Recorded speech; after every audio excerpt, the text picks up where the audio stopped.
In today's video, I am going to be breaking down Scottie Barnes and his basketball shooting form. There's a lot of analysts saying that he just cannot shoot, and I understand what they're saying because he only shot 25% in college. However, I personally feel that a few small tweaks could make him a 40% three-point shooter. Let's get down and let's check out Scottie Barnes. Now, no matter what, if it's a turnaround jumper or when it's a set shot, he really likes to get his right side of his body in line.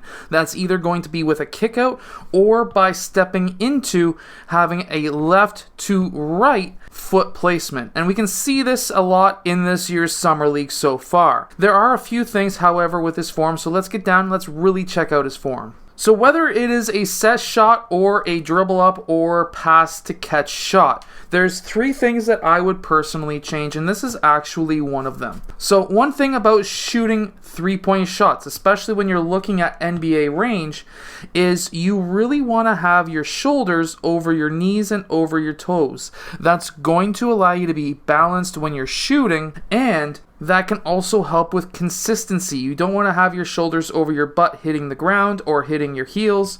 You want to have a nice balanced shot like this, where you would have your shoulders in line with your knees, in line with your toes. Another issue that I've just recently seen as well is he is not on his toes when he's going up for his shot. He actually has both of his heels on the ground and then he rolls up onto his toes. Now if this was a jump for a dunk, this would be absolutely horrible. You would not be getting all that much air. You want to have either, if you're going left to right foot, you would want to have heel toe on that left side, and then you would want to be toe only on the right side. This way, you can be in line with the basketball net as well, but you are going to have a lot more power going up into the air. We have to remember that a lot of the power comes from the Achilles, then travels up into the calf, hamstring, and then hips, shoulder, elbow, wrist. So by just changing this base right off the bat, he could have a massive jump when it comes to his shooting percentage. Now we also see that he does not have a dip on the ball. He doesn't dip and then rise up into a set point. He just goes from hips right into his set point. Some players have success having a dip while others don't. So this would be something that would be an experiment, but I wouldn't tell him to correct that or at least change that right now, as having no dip will be a much faster release and a much faster shooting form so that he doesn't get blocked as easily. Going up into his set point, we don't see much elbow movement until he gets almost to the point of shooting the ball, and that's when we actually see on his shot that he has a almost 90-degree on his shoulder, which will allow him to have a nice quick release.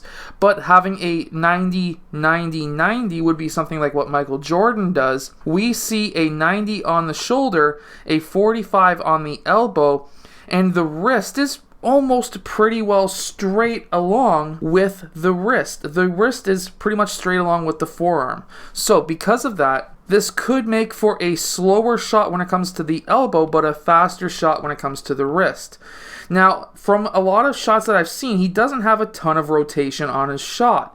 And what a rotation means is that backspin on that ball, so that when it hits the rim, it hits it softer so that it has a chance to bounce around a little bit, sort of like what we've seen in the Kawhi Leonard shot that won the Eastern Conference Championship. So if he wanted to have a little bit more rotation on the shot, he could bring this arm more forward, could have a little bit more of a 90 on the wrist, and that could really fix a lot of his shot, but there's a few other things that I wouldn't actually mess with the upper body. I would really only mess with having his shoulders farther forward as of right now. Now, the reason why he made this shot is because he had such a high release. We can see here that his elbow is above his forehead, and that is an absolutely amazing shot. We can also see that he has no thumb flick and that he has a soft release.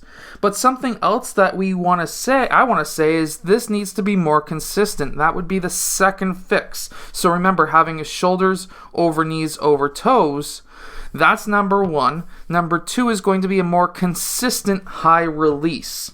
The reason for this is when he misses a lot of his shots, he's releasing down here. When he's making his shots, he's releasing up here. If he can be consistent having that high release, that's going to be absolutely massive when it comes to his shot. I would also experiment with potentially having a little bit more tilt on his body instead of being square to the net as he is, because that would allow him to at least get that elbow a little bit better underneath that ball.